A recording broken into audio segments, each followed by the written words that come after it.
धर्म सुधार था वो धर्म में सुधार था एक्चुअली।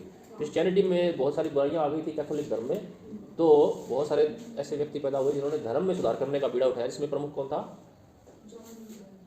मार्टिन लूथर था, उसने शुरू में इसके खिलाफ आवाज़ उठाई थी, जर्मनी का था वो। उसके बाद इंग्लैंड वालों ने एक नया धर्म बना लिया अपना, कौन सा? प्रोटेस्टेंट धर्म बना लिया, उसको कहते हैं रेफर्मेशन। रेफर्मेशन के बाद हमने क्या पढ़ा? प्यूरिटनिज्म। रेफर्मेशन के बाद इंग्लैंड में प्यूरिटनिज्म आया। प्यूरिटनिज्म ये था कि इंग्लैंड का जो धर्म है प्रोटेस्टेंट, उनको उसको कट्टर बनाया जाए, उसको अच्छे से अच्छा बनाया जाए। तो उसमें वो कट्टरता आ गई काफ़ी, यानी बिल्कुल स्ट्रिक्टली वो प्रोटेस्टेंट धर्म के हिसाब से चलने लगे, बाइबल के हिसाब से चलने लगे। उन्होंने सारे हर तरह के एंटरटेनमेंट वगैरह बंद करवा दिए और हर चीज़ में कट्टरता थी। तो उस समय जो लिटरेचर का डेवलपमेंट था वो काफ़ी कम हो गया। अब आते हैं, ये प्यूरिटन था, ये इसका पीरियड क्या था प्यूरिटनिज्म का? नहीं 16 क्या बताया था आपको? 17वीं सेंचुरी में थोड़ा बहुत फ्लरिश हुआ था, 17वीं सेंचुरी में। तो हाँ, उसमें मैंने आपको बताया था 1642 से 1660 तक इसका पीक रहा था, क्योंकि 1649 के अंदर ओलिवर क्रॉमवेल राजा बना जो प्यूरिटन था, और 1649 से लेकर 1660 तक उसका राज रहा, 11 साल तक। उसके काल में प्यूरिटन काफ़ी फ्लरिश हुआ, काफ़ी फला फूला प्यूरिटनिज्म। लेकिन 1660 में फिर से रेवोल्यूशन हुआ और वापस मोनार्की शुरू हो गई। 1649 से 1660 तक का पीरियड पार्लियामेंट का था, संसद का था, ठीक है, उसमें संसद सर्वोच्च थी और उसका जो लीडर था वो ओलिवर क्रॉमवेल था। लेकिन 1660 में फिर से एक सिविल वॉर हुआ और उसमें वापस पुराने राजा को राजा बना दिया गया, चार्ल्स सेकंड को। ये आपको याद रखना है कि 1660 में कौन राजा बना? चार्ल्स सेकंड राजा बना। उसके साथ ही प्यूरिटनिज्म वालों का पतन हो गया और शुरू दोबारा से वही मतलब युग आ गया, लिबरलिज्म का युग आ गया। प्यूरिटन जो थे वो बैकग्राउंड में चले गए थे। तो अब क्योंकि इंग्लैंड में पहले भी मोनार्की थी, इसको मोनार्की बोलते हैं जब राजा का शासन होता है, राजतंत्र था, तो इंग्लैंड में पहले भी मोनार्की थी प्यूरिटनिज्म से पहले, और उसके बाद मोनार्की फिर से स्थापित हो गई 1660 में। तो इस पीरियड को कहा जाता है रेस्टोरेशन। रेस्टोरेशन का मतलब क्या होता है? पुनर्स्थापना। कोई चीज़ जिसकी स्थापना हुई वो नष्ट हो गई, फिर वापस स्थापित हो गई, तो हम इंग्लिश में उसको कहते हैं रेस्टोरेशन। तो रेस्टोरेशन था पुनर्स्थापना, और रेस्टोरेशन की शुरुआत कब हुई? 1660 में शुरू हुआ ये रेस्टोरेशन। रेस्टोरेशन इसको इसलिए कहते हैं क्योंकि मोनार्की दोबारा स्थापित हुई, और मोनार्की में राजा कौन बना दोबारा? चार्ल्स सेकंड बना। ओके, मेटाफिजिकल एज नहीं है कोई। मेटाफिजिकल तो एक ग्रुप है पोइट्स का जिनकी राइटिंग का खास स्टाइल था। तुम आई थी क्या मेटाफिजिकल वाले टाइम? नहीं, मेटाफिजिकल एज नहीं है कोई। मेटाफिजिकल पोइट्स हैं, उनका एक ग्रुप है जिनका लिखने का एक खास अंदाज था। क्या था अंदाज वो?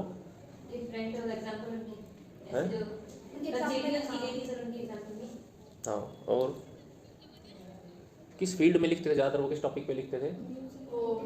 रिलीजन पे लिखते थे। और उनका क्या था पोइट्री में? उनका नॉलेज लगता था काफ़ी, बहुत ज़्यादा नॉलेज वाले थे। फार फेच्ड सिमिलीज यूज होती थी, इनको कंसीट कहते हैं, है ना। तो ये 3-4 उनकी विशेषताएं थी। 3-4 पोइट्स थे, मैंने आपको बताए थे। सबसे बेस्ट कौन था मेटाफिजिकल पोइट? जॉन डन था। बाकी Henry Vaughan, Richard Crashaw, Andrew Marvell, ये बताए थे आपको। ओके, अब अपने पढ़ते हैं रेस्टोरेशन पीरियड। अब ये रेस्टोरेशन पीरियड है ना, ये ज़्यादातर 1660 से शुरू होकर के 1688 तक माना जाता है, क्योंकि तब तक ये राजा रहा था। चार्ल्स जो था 1660 से 1685 तक रहा, और उसके 3 साल तक उसके भाई ने राज किया। फिर क्रांति हो गई और फिर राजा बदल गया दूसरा। ओके, स्टार्ट करते हैं, पढ़ते हैं। चार्ल्स पढ़ लेते हैं, अभी पता लग जाएगा इसमें। The restoration of the Stuart monarchy, पढ़ रहे हो सभी? The restoration of the Stuart monarchy in the kingdom of England, Scotland and Ireland took place in 1660 when king Charles second return from exile in continental Europe. तो इस line में ये बताया है कि स्टुअर्ट मोनार्की, वो जो राजाओं का वंश था ना, चार्ल्स का वंश था, वो स्टुअर्ट था, इसलिए उसको स्टुअर्ट मोनार्की कहते हैं। तो स्टुअर्ट मोनार्की का रेस्टोरेशन जो है इंग्लैंड में, स्कॉटलैंड में और आयरलैंड में, इंग्लैंड, स्कॉटलैंड और आयरलैंड तीनों का राजा एक ही होता था, टुक प्लेस इन 1660, 1660 में हुई, जब किंग चार्ल्स सेकंड रिटर्न हुआ, वापस आया एग्जाइल से। एग्जाइल का मतलब जब किसी राजा को निर्वासित कर देता है ना, कोई राजा छोड़ के भाग जाता है अपना देश, किसी और देश में शरण ले लेता है, तो उसको एग्जाइल कहते हैं। कई बार भागना पड़ जाता है, राजाओं के खिलाफ आंदोलन हो जाते हैं, क्रांति हो जाती है, राजा को मारने आते हैं लोग, तो राजा फिर चुपके से सुरंग में से निकल जाता है, कहीं और भाग जाता है। जैसे अभी हुआ था ना तालिबान में, अभी सत्ता परिवर्तन हुआ है, तो अमेरिका का समर्थित जो था वो भाग गया, हामिद करजाई और वो जो थे वो भाग गए फिर वहाँ से। तो ये पुराने ज़माने से होता आ रहा है। तो चार्ल्स सेकंड एग्जाइल में था इतने दिन, लेकिन वो वापस आ गया 1660 के अंदर, वापस उसको राजा बना दिया गया, तो इसको रेस्टोरेशन कहते हैं। The preceding period of the protectorate and the civil wars came to be known as the interregnum. तो ये जो पहले वाला पीरियड था, जब वो राजा नहीं था, वो भाग गया था, उसके बीच में ओलिवर क्रोमवेल ने उन्होंने राज किया, उसको इंटररेग्नम कहा जाता है। 1649 से 1660 का जो छोटा सा पीरियड था। The term restoration is also use to describe the period of several years after in which a new political settlement was established. तो ये जो रेस्टोरेशन की टर्म है, ये उस पीरियड को भी डिस्क्राइब करती है जब एक नया पॉलिटिकल सेटलमेंट इस्टेब्लिश हो गया था, क्योंकि नया राजा आ गया था, तो एक नया राजनीतिक व्यवस्था वहाँ स्थापित हो गई थी। It is very often use to cover the whole reign of King Charles second. तो ज़्यादातर ये जो किंग चार्ल्स सेकंड ने राज किया, कब से कब तक किया फिर? 1666। हाँ, 1685 तक राज किया ना, कितने साल हो गए ये? 25 साल।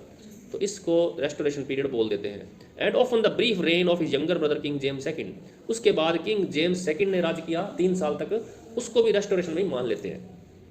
In certain contexts, it may be used to cover the whole period of the later Stuart monarchs as far as the death of Queen Anne and the accession of the Hanoverian King George I in 1714। और कभी कभी 1714 तक का period भी restoration में मान लिया जाता है लिटरेचर के अंदर। इतनी सी बात है इसमें कि 1714 तक जब किंग जॉर्ज फर्स्ट ने राज किया, तब तक भी रेस्टोरेशन पीरियड को मान लिया जाता है।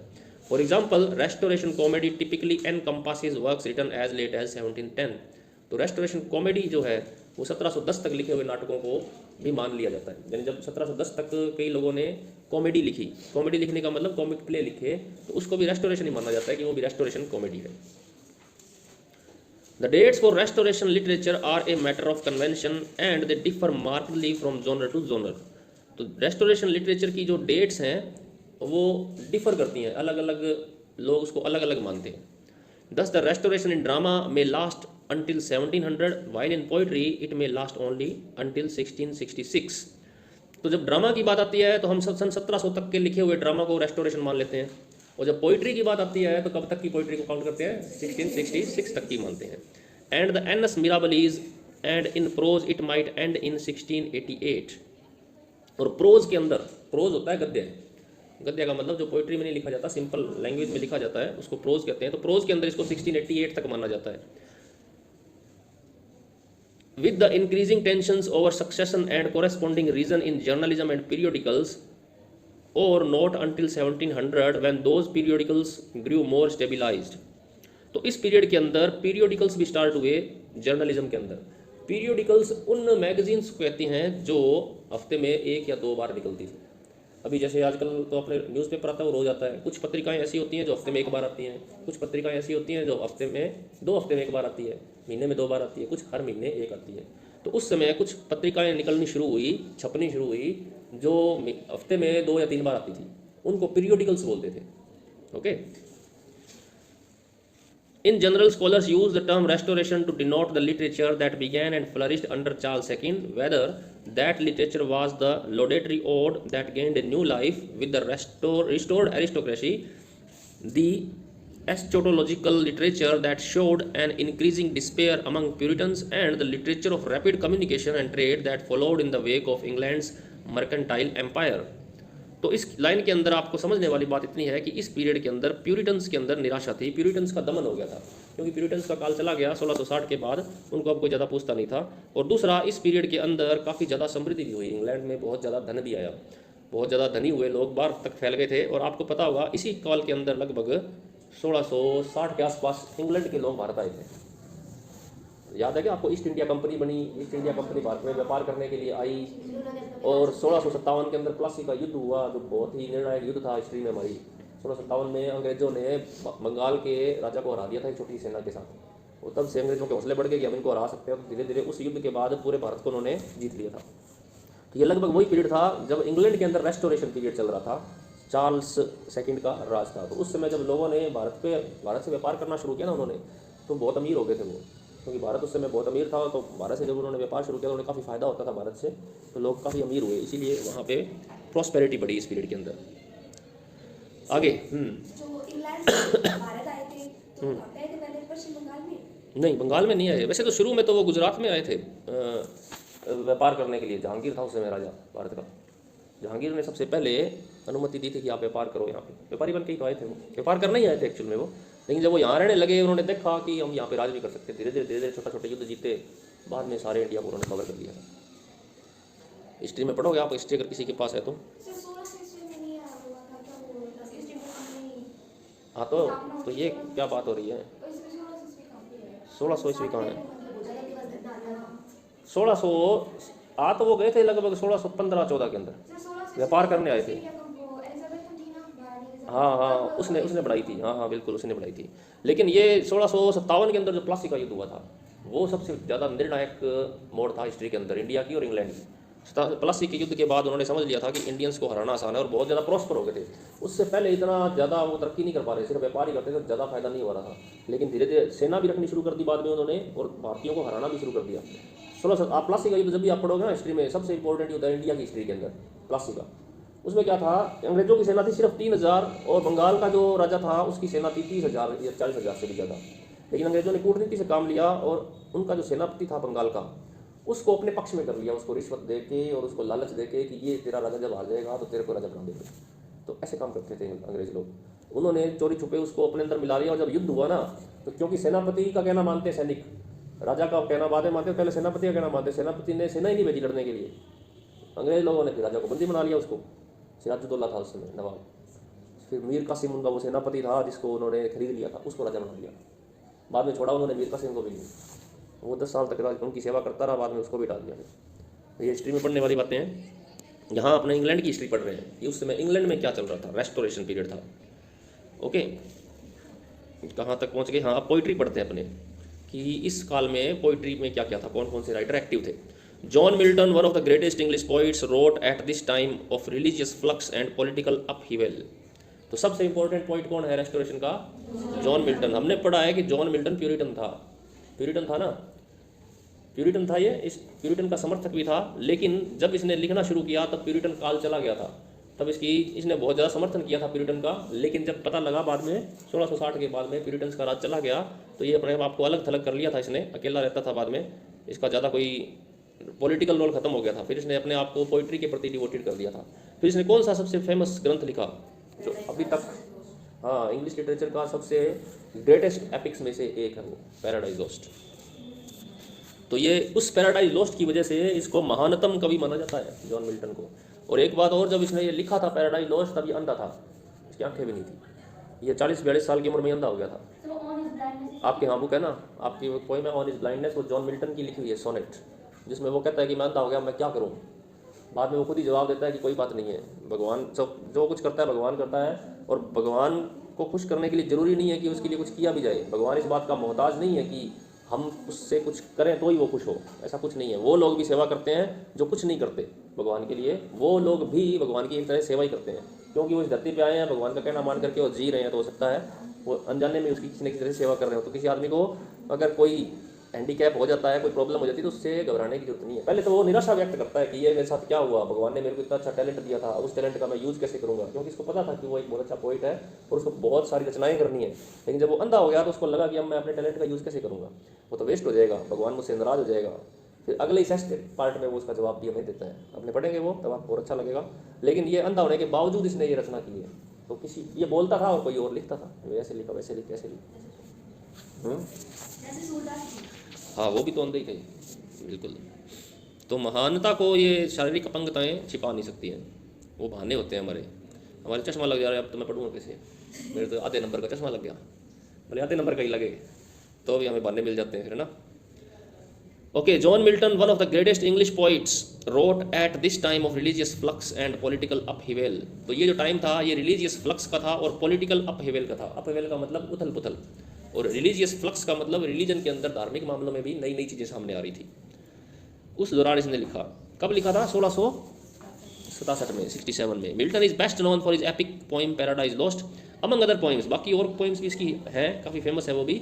एल एलेग्रो 1631 में लिखी, इल पेंसोरोसो 1634 में लिखी, कोमुज ये एक मास्क है, मास्क एक टाइप होता है पोइट्री का जिसमें हंसी मजाक किया जाता है, 1638 में लिखा। और लेसिडास ये एक एलिजी है। एलिजी क्या होती है? हाँ, किसी प्रिय मित्र के मरने के ऊपर या किसी प्रिय जन के मरने के ऊपर जब हम कोई पोइट्री लिखते हैं तो ये एक बहुत अच्छा एग्जांपल है एलिजी का, आपको याद रखना है, मिल्टन की Lycidas. Milton's poetry and prose reflect deep personal convictions, a passion for freedom and self determination. तो ये मिल्टन की पोइट्री की कुछ खास बातें हैं, पोइट्री की और प्रोज की।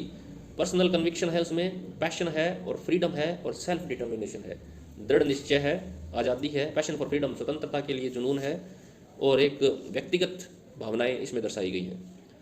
And the urgent issues and political turbulence of his day, और उसने अपने समय में जो पॉलिटिकल उथल पुथल चल रही थी उसके बारे में भी अपने विचार काफ़ी लिखे हैं। He celebrated Areopagitica written in condemnation of pre publication censorship.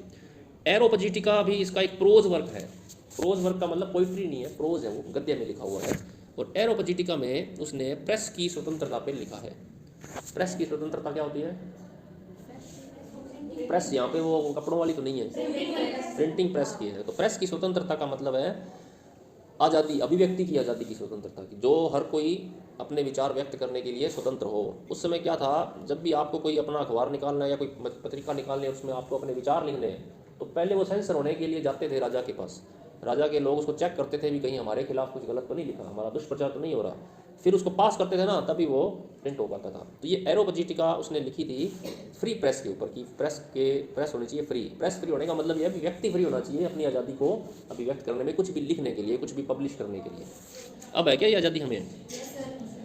हाँ, ये है आज़ादी। अभी आप बहुत कुछ बोल सकते हो एक लिमिट में, देशद्रोह तक नहीं जाना, बस ये है, अपने देश की बुराई इतनी नहीं करनी। He celebrated Areopagitica written in condemnation of pre-publication censorship is among history's most influential and impassioned defense of free speech and freedom of the press। तो ये Areopagitica जो है ना, आज तक की लिखी हुई जितनी भी फ्री प्रेस के लिए जो दलीलें हैं, इसमें बहुत अच्छे से दी गई हैं। लोग आज भी इसको पढ़ते हैं कि क्यों फ्री प्रेस जरूरी है, क्यों अगर इसका दमन करेंगे या सेंसरशिप है जो वो नुकसानदायक है। आज तक ये इन्फ्लुएंशियल चीज़ है। The largest and most important poetic form of the era was satire. इस समय सटायर बहुत ज़्यादा इम्पोर्टेंट और लार्जेस्ट फॉर्म बन गए थे पोइट्री की। सटायर क्या होते हैं? व्यंग्य। व्यंग्य क्या होता है? किसी का मजाक उड़ाना, इसको कहते हैं व्यंग्य करना। तो इस समय बहुत सारे लोगों ने सटायर लिखे, यानी मजाक उड़ाने के लिए पोइट्री लिखी बहुत सारी। In general publication of satire was done anonymously as there were great dangers in being associated with a satire. और ज़्यादातर सटायर लिखे जाते थे एनोनिमसली। एनोनिमसली का मतलब क्या होता है? जिसके नाम का पता नहीं हो, बिना नाम का लिख देना। जैसे आपने कोई चीज़ लिखी, आपको डर है कि अगर किसी को पता लग गया कि मैंने लिखा है तो मेरे पे कार्रवाई हो जाएगी, आप नीचे अपना नाम ही ना दो, बिना नाम का लिख दो या गलत नाम दे दो, उसको कहते हैं एनोनिमस। तो उस समय कई लोगों ने सटायर लिखे, वो एनोनिमस थे, यानी पता नहीं था कि ये लिखा किसने है।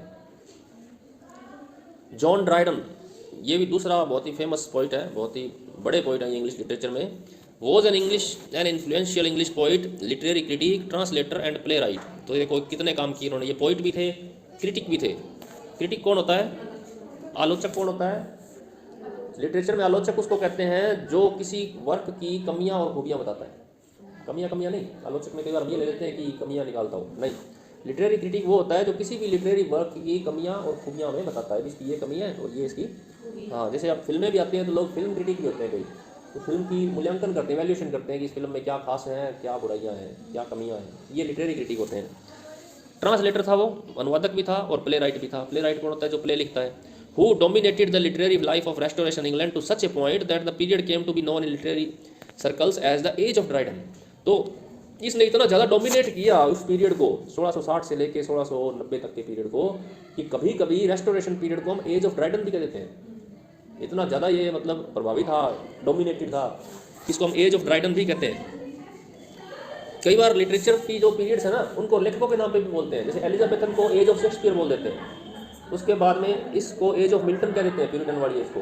और मिल्टन के बाद एज ऑफ ड्राइडन आ जाती है, इसके बाद एज ऑफ पोप आती है, अलेक्जेंडर पोप आती है। तो कई बार फेमस पोइट होते हैं ना, जो उनके नाम पे भी युग बन जाते हैं, इतने फेमस होते हैं वो। He established the heroic couplet as a standard form of English poetry. उसने एक और ख़ास काम किया इंग्लिश पोइट्री में, उसने हेरोइक कपलेट को यूज़ किया बहुत ज़्यादा और उसको एक नॉर्म बना दिया। हेरोइक कपलेट क्या होते हैं? आपको मैंने बताया हुआ था, 2 लाइनों जिनके अंत में राइम सेम होती है और आयाम्बिक पेंटामीटर में लिखे होते हैं। सोनेट में आएंगे कईयों में heroic couplet. Dryden's greatest achievement were in satiric verse in works like the mock heroic Mac Flecknoe. तो ये ड्राइडन की ग्रेटेस्ट अचीवमेंट्स हैं, सबसे बड़े बड़े मतलब इन्होंने काम किए हैं, वर्क किए जो, वो पहली पोइम है मैक फ्लैक्नो। ये एक सैटिरिक वर्स है। सैटिरिक का मतलब इसमें किसी का मजाक उड़ाया हुआ है। अब सैटायर क्यों करते थे पुराने टाइम में लोग, मजाक क्यों उड़ाया करते थे? मजाक उड़ाने के कई उद्देश्य होते थे। एक तो ये हो सकता है कि वो उनका अपोनेंट हो। अपोनेंट का मतलब वो उनका विरोधी हो सकता है। विरोधी होने के कारण उनकी आलोचना करनी होती है, तो आलोचना डायरेक्ट नहीं करते वो। एक ऐसी पोइम लिखते हैं जिसमें एक पात्र उसके जैसा सा दिखा देते हैं, डायरेक्ट नहीं, इनडायरेक्टली। हाँ, कोई एक पात्र ऐसा रख दिया जो लोग समझ जाएं कि ये किसकी बात कर रहा है, डायरेक्ट तो कह नहीं सकते। फिर उसमें उसका मजाक उड़ाया जाता है, उसकी हार दिखाई जाती है, उसकी कमियां दिखाई जाती हैं। तो उससे पढ़ने वाले को आनंद भी आता है, मजाक भी हो जाता है, सामने वाला हर्ट भी नहीं होता, और उसका भी उद्देश्य पूरा हो जाता है। तो ये होता है सैटायर। ये बड़ी पोइम है मैक फ्लैक्नो। एक और थी एब्सोलम एंड अचिटोफल, इसमें आई नहीं शायद। अगला point, Alexander Pope 1688 to 1744 was heavily influenced by Dryden. तो ड्राइडन से ये काफ़ी प्रभावित था अलेक्जेंडर पोप। ये इससे भी महान पॉइंट आगे जाके साबित हुआ था, इसने ड्राइडन को ही कॉपी किया था। And often borrowed from him other writers in the 18th century were equally influenced by both Dryden and Pope. और बाकी जो राइटर थे वो इनसे काफ़ी प्रभावित थे। आपने वो लाइन है ना, a little knowledge is a dangerous thing, है ना, वो पोप की लिखी हुई है, अलेक्जेंडर पोप की। ड्रिंक डीप और taste not the Pierian spring, for a little knowledge is a dangerous thing. ये पूरी लाइन है इसकी। पुराने वहाँ पे ना एक झरना है इंग्लैंड में,